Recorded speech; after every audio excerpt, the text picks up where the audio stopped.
Warning, this video contains content that some might find disturbing.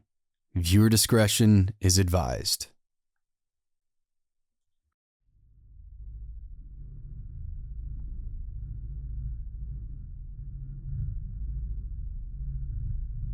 Skylar Annette Neese was born on February 10th of 1996 in Morgantown, West Virginia, the only child of parents Mary and David Neese.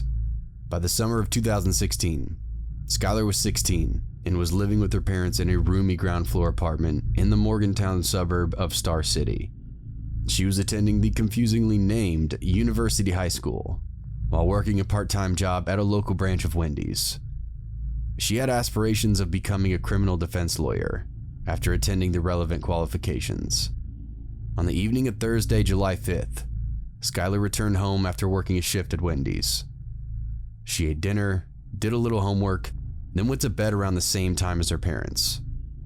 Yet after midnight, a dark-colored four-door sedan pulled up outside of Skylar's apartment complex, a car she just so happened to have been waiting for. As quietly as she could, Skylar got dressed and slid open her bedroom window, then clambered out into the lawn below. She was careful to leave a window ajar, as she intended to sneak back into her bedroom after her late-night rendezvous had concluded. Little did she know, she would never return home again. Inside that dark sedan were two of Skylar's high school friends, Sheila Ray Eddy and Rachel Schoaf. Just a few hours previously, they'd invited Skylar to sneak out with them for a midnight drive, and although she had initially been hesitant, she had eventually agreed to join them. Skylar's hesitance was down to the fact that these three girls had been bickering on and off for a few weeks by that point, and the probability of confrontation was high. But after being assured that there were no hard feelings between them, Skylar was delighted at the return to pleasant normalcy. With Sheila at the wheel, the three girls headed down West Virginia Route 7, but turned back when they spotted a state police car. Sheila was a capable driver, and 16-year-olds can legally drive in the state of West Virginia. But given that they were planning on smoking a small amount of marijuana that night, they decided it wasn't worth the risk. The three girls then headed back towards Star City, then turned onto Route 19 and headed towards Blacksville, a small town on the Pennsylvania border. After crossing state lines, Sheila Eddy parked her car in a dark, secluded spot the girls had previously visited to smoke. But after climbing out of the car and preparing to light up, Sheila realized that she didn't bring a lighter. Skylar then volunteered to return to the car and retrieve her own lighter. But the moment she turned her back, Sheila and Rachel both produced knives from their hoodies and began to stab their unsuspecting friend in the back. In a state of utter terror and confusion, Skylar attempted to flee from the girls she once believed to be her friends, but it was no good. Rachel rushed after her and tackled her to the ground, then continued to stab Skylar in the neck and chest. Rachel later said that her and Sheila didn't cease their assault until Skylar's neck stopped making gurgling sounds. They then attempted to bury Skylar near a creek bed, but the soil was too rocky and hard to dig a hole. Instead, they simply covered Skylar's corpse up with leaves, twigs, and dirt, then drove back to the Star City after discarding their bloody clothes and cleaning their hands with bleach. The following morning, when Skylar's parents found out she wasn't at home, they didn't immediately rush to inform the police. There was always a possibility that she'd stayed over at a friend's house, and the open bedroom window made it clear she'd left the house of her own volition. With that in mind, Mary and David exercised almost no urgency during the initial phase of the search for her, and assumed she would simply return home when she was good and ready. It's worth noting that Skylar's parents did inform the local police, but they too believed that Skylar had just simply gone rogue, as many rebellious teenagers are prone to do, and would soon reappear once she ran out of clean underwear. However, a few days later, when Skylar still had failed to return, it became clear that this was no ordinary runaway case, and the police opened up an official missing persons investigation.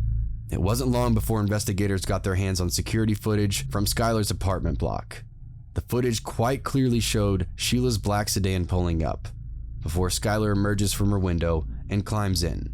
Naturally, investigators were quick to question Sheila regarding her friend's whereabouts, and although Sheila admitted to picking Skylar up shortly after midnight, she claimed to have dropped her back off an hour later, at a spot not covered by apartment cameras. By mid-September of 2012, the FBI had joined the West Virginia State Police in their search for missing Skylar, who they assumed was still alive but just in grave danger. And not long after that, Rachel Shove cracked under pressure from federal agents. Shove told the FBI where they could find Skylar's body, and admitted that she and Sheila had plotted the murder for months. Shockingly, she claimed her motive for murdering one of her closest friends was that she didn't like her and didn't want to be friends with her anymore.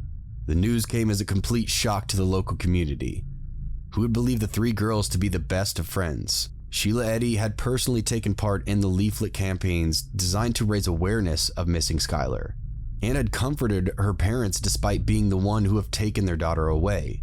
The admissions led to the official discovery of Skylar's body on March 13th of 2013. And just over 6 weeks later, Rachel Shove pleaded guilty to second-degree murder and received a sentence of 20 years in prison. At Sheila's trial, the court heard that the other students of University High School had overheard Shove and Eddy joking about the murder plot, but assuming it was all gallows humor, they failed to report it. Sheila pleaded guilty to first-degree murder, but unlike her accomplice, she expressed no remorse whatsoever at the conclusion of the trial. A judge handed her 3 decades in prison, but on the account of her young age and her eventual guilty plea, she'll be up for parole after completing 15 years of her sentence. Sheila and Rachel are 2 young women who met on the schoolyard, only to be reunited in the prison yard due to a single senseless act of pure evil. Children are cruel, and teenagers even more so. But to take someone's life, to take a friend's life, just because they've been bickering or had grown bored of them, is beyond abhorrent.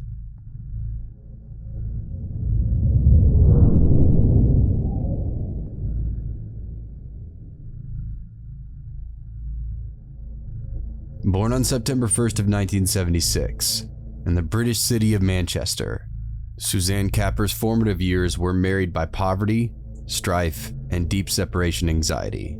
Following the messy, contentious divorce of her parents, Suzanne became increasingly withdrawn and easily influenced.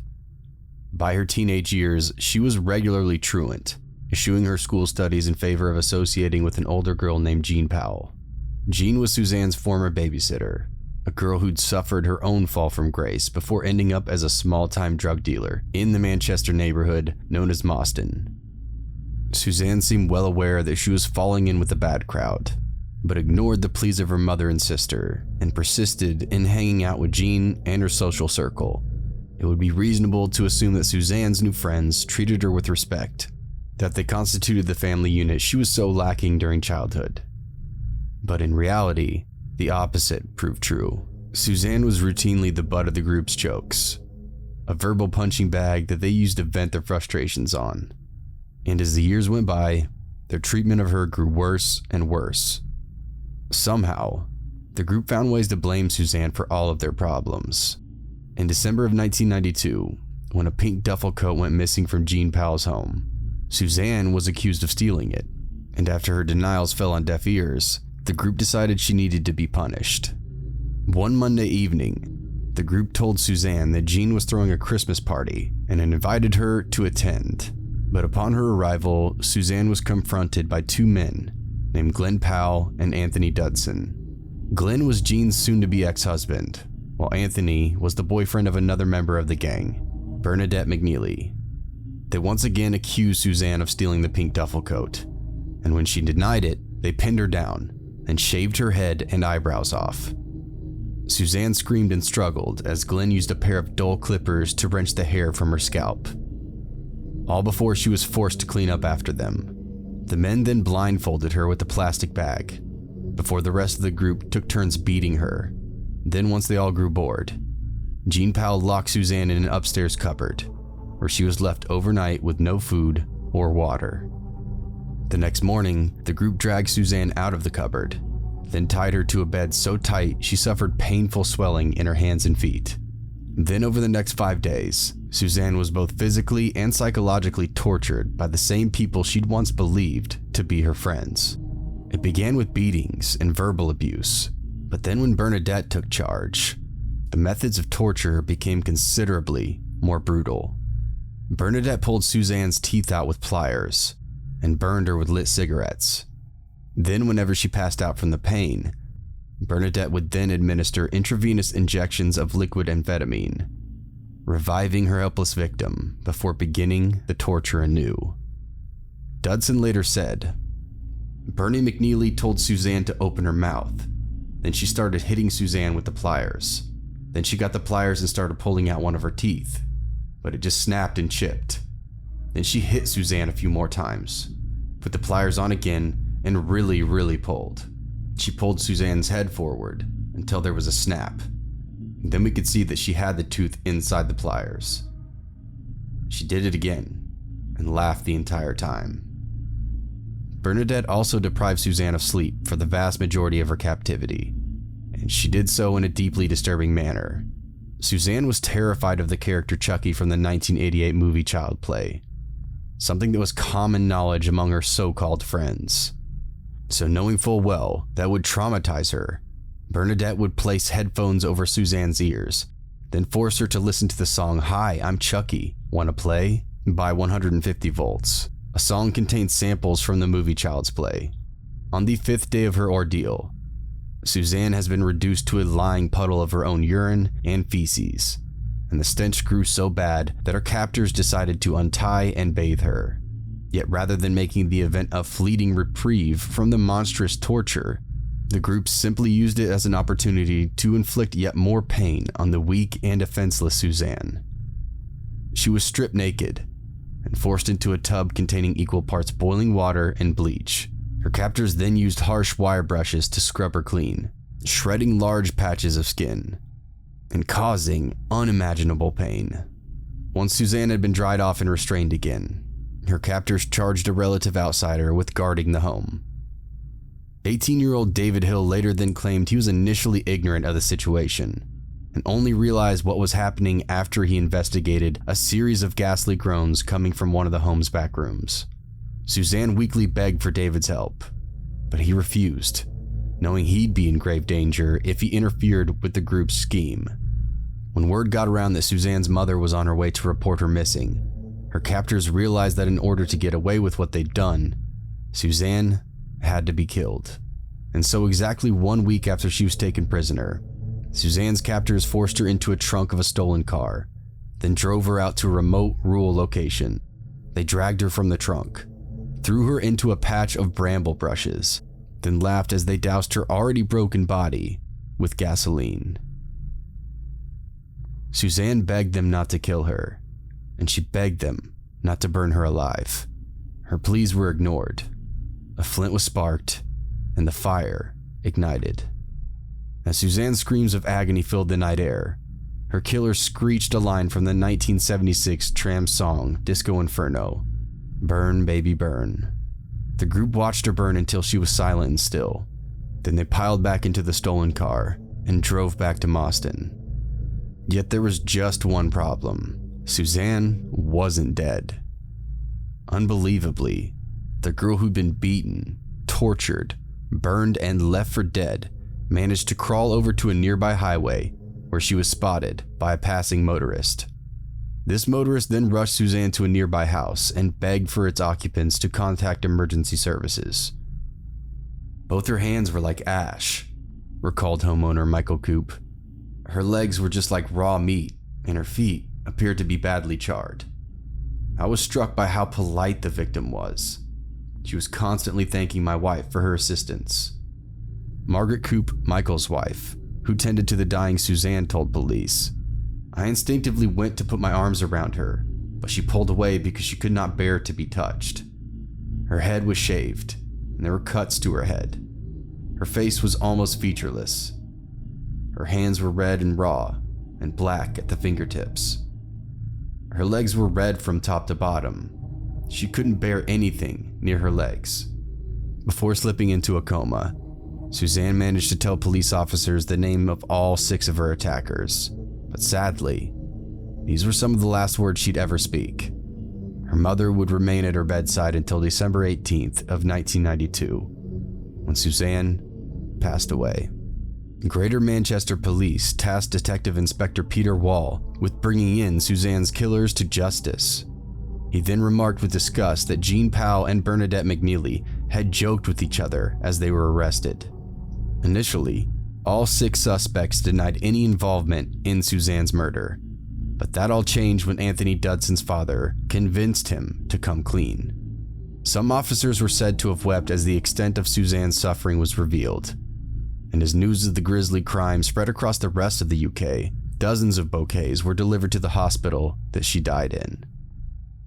On December 23rd of 1992, all 6 of those involved in Suzanne's murder were officially charged, and a trial was set for early January of 1993. A pathologist testified that Suzanne had suffered between 75 and 80% burns, and that her chances of survival were slim to none. They also stated and told the court that the exact cause of death had been heat damage to the victim's vital organs, meaning Suzanne had basically been roasted alive. It is clear that this young girl must have suffered a great deal of pain and had no chance of survival, the pathologist told the court. But she did fortunately survive long enough to give information, which led to the people mentioned being charged with her death. Dr. Lawler then addressed Suzanne's family, telling them, "I offer you, not just on my behalf, but on behalf of the whole nation, my very deepest sympathy and condolences at this tragic happening to your young daughter." They were the words that were repeated on every TV and radio news program in the nation. And as the trial came to a conclusion, the public demanded the harshest possible sentences should the gang be found guilty. On December 16th of 1993, after 9 hours of intense discussion, the jury announced they'd reach a verdict. 24-year-old Bernadette McNeely was found guilty of murder, conspiracy, and false imprisonment, and was sentenced to a minimum of 25 years in prison. 26-year-old Jean Powell and her 29-year-old husband Glenn received identical sentences of 25 years, reflecting their crucial role in Suzanne's murder. In light of his cooperation with investigating officers, 16-year-old Anthony Dudson received a lesser sentence, but given that he was ultimately involved in trapping and torturing young Suzanne, he was still condemned to 18 years in prison. When the sentences were read to the court, 2 of the jurors wept with relief, while Suzanne's loved one openly celebrated. Detective Inspector Wall was then asked by journalists if he believed Suzanne killers were criminally insane. "Psychology reports say that they are absolutely sane individuals," he told them. "It's frightening that they are such ordinary people. There's nothing special about any of them." Perhaps that's what makes Suzanne murder so frightening. The people who imprisoned, tortured, and roasted Suzanne Capper alive were completely sane, and despite dabbling in petty crime and drug trafficking, were not known to be physically violent. Yet despite how seemingly normal they were, something dark and hideous drove them to commit one of the most shockingly criminal acts of 20th century Britain. And until we understand exactly what that is, cases like Suzanne's are bound to happen again and again and again.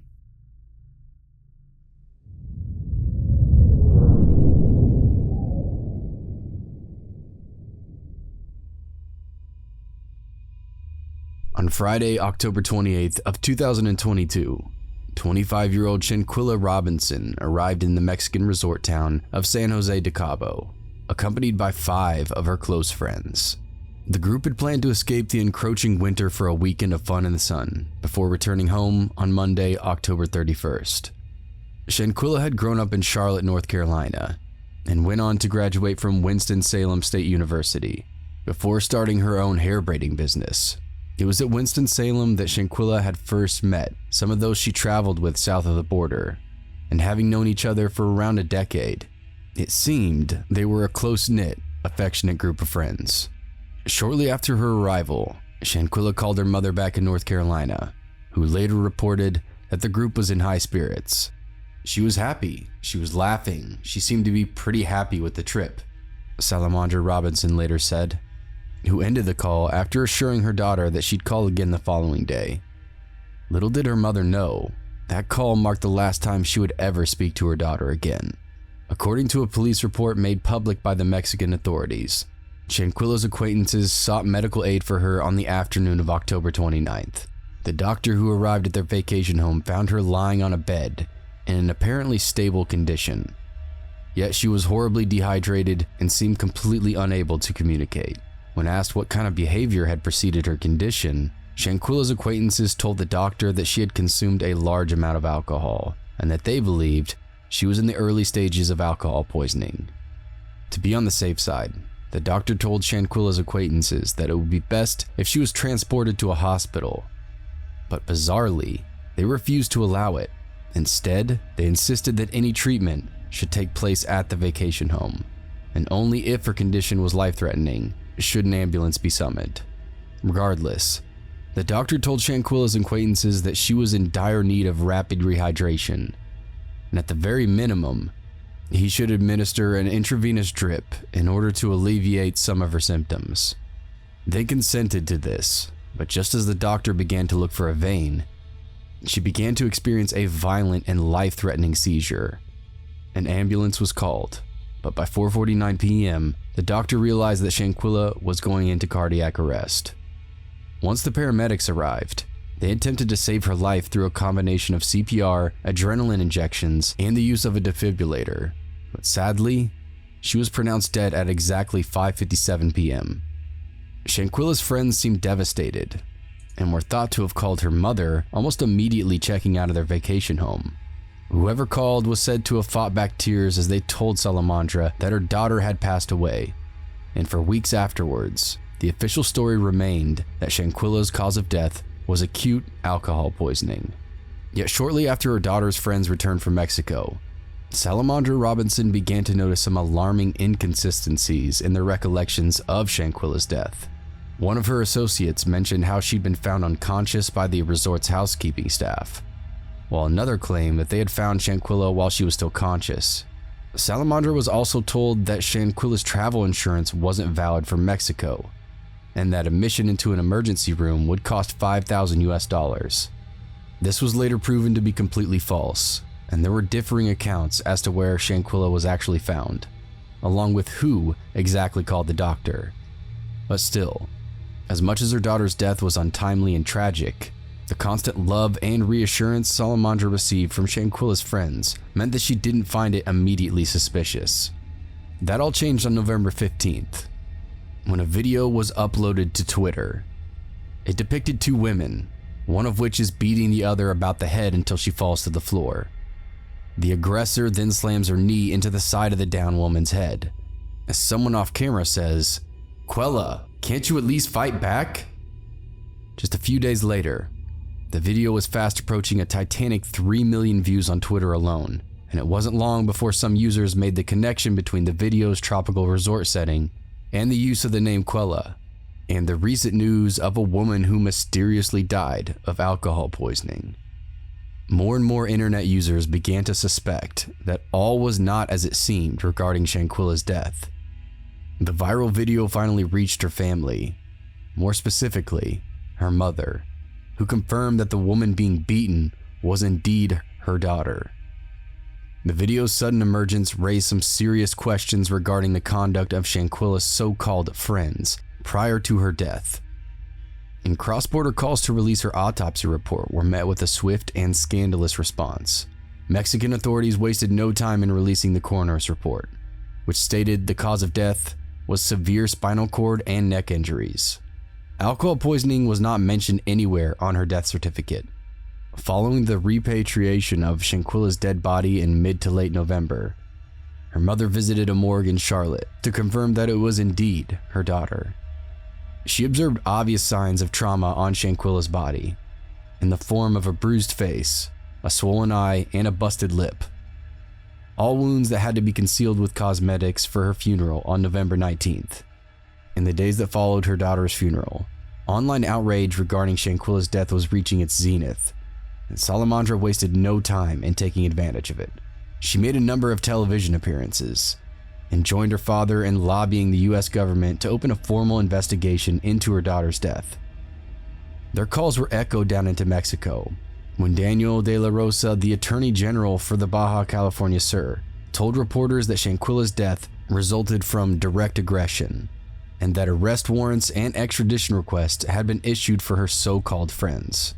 This move was backed up by the United States Federal Bureau of Investigation, whose Charlotte field office announced that they were consulting the Mexican government regarding their extradition request. Attorney General Daniel De La Rosa confirmed this in a statement to the Mexican media, assuring both Shanquella's family and the wider public that they were utilizing available tools of international law enforcement. Police on both sides of the border have remained tight-lipped regarding the progress of their investigation and have refused to release the names of any suspects to the media. But due to the vast amount of online attention Shanquella's case has gotten, efforts to uncover the truth behind her death have not been confirmed to professional investigators. Social media users across a variety of platforms have collated a vast amount of information, including a leaked photograph of Cabo Villa's guest registry filled out on the 28th of October. The register includes Shanquella's name and number, along with the names and numbers of 5 others: Winter Donovan, Malik Dyer, Dejanay Jackson, Khalil Cook, and Alyssa Hyatt. Shortly after their names were leaked, a reporter from the Charlotte-based news channel WSOC-TV attempted to make contact with them. Most of the phone numbers had been disconnected, so instead, the reporter looked up the names and addresses of Shanquella's vacation party, then paid 2 of them a visit at their homes.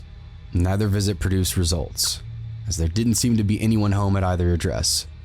Yet during the second visit, a neighbor told the reporter that they'd spotted 2 police cars outside the house just hours earlier. Considering that members of Shanquella's vacation party have both disconnected their phones and potentially vacated their homes, it's reasonable to assume that they've been subject to threats and intimidation at the hands of would-be vigilantes. But even if they have gone into hiding, the flurry of judicial activity on both sides of the border suggests that arrests are inevitable, even if it takes a while to get there. The 5 surviving members of the vacation party might well have gone underground, but like many of us, their years of online activity have left a detailed digital footprint behind. Sifting through the haphazard collation of social media profiles and local gossip, amateur sleuths have put together a rough breakdown of each party member's involvement in Shanquella's death. It is important to remember that there's still a lot of speculation at this phase of the investigation. Some of this information may be subject to change, but after weeks of discussion and analysis, certain details have survived intense scrutiny. Malik is believed to have recorded the viral video, in which case, it's his voice asking Shanquella to fight back, while the woman attacking Shanquella is believed to be Dejanay Jackson. There are unconfirmed reports that following the emergence of this video, Dejanay tried to make excuses for the attack on social media.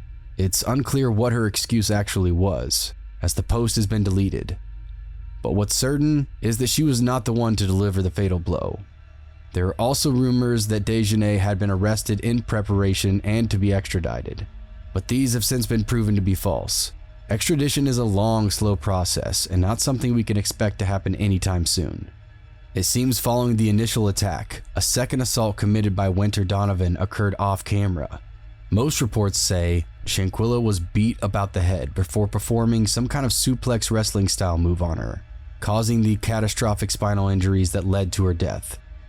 Khalil is thought to be Shanquella's oldest and closest friend within the vacation party, having known her for upwards of 5 years. Reports say that he was in contact with Shanquella's mother while she was receiving treatment, and that he returned her belongings to Salamandra following his return to the United States. He played the consoling friend right up until he was identified as being present on the viral video, at which point he too went into hiding.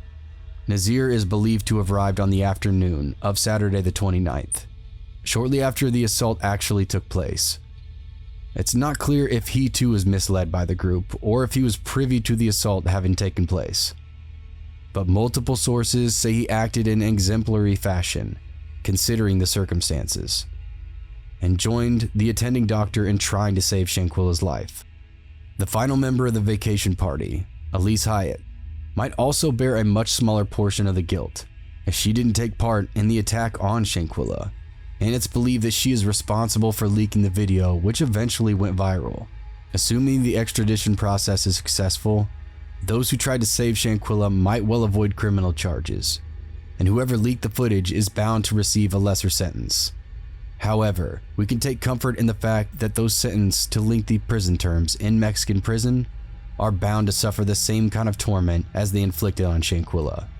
In order to raise funds for Shanquella's funeral, As well as other expenses, Shanquella's sister set up a GoFundMe page that has raised almost $400,000. More than 3,200 donors have come forward to offer financial aid to her family during such trying times, including basketball star Kyrie Irving, whose separate donations amounted to $65,000. Quilla Long, Shanquella's sister, wrote in the page's description, "We face a tremendous, unexpected financial burden and a great deal of pain as we prepare to lay my sister to rest. Any support you can contribute to our legal fees and other critical expenses is greatly appreciated." It's heartening to think that the Robinsons have such a sizable war chest, and that their case has received widespread attention, because if one thing is certain, it's that the road to justice will be a very long and very expensive one. But given the eagerness to prosecute on both sides of the border, the arrest, extradition, and incarceration of those responsible seems almost inevitable.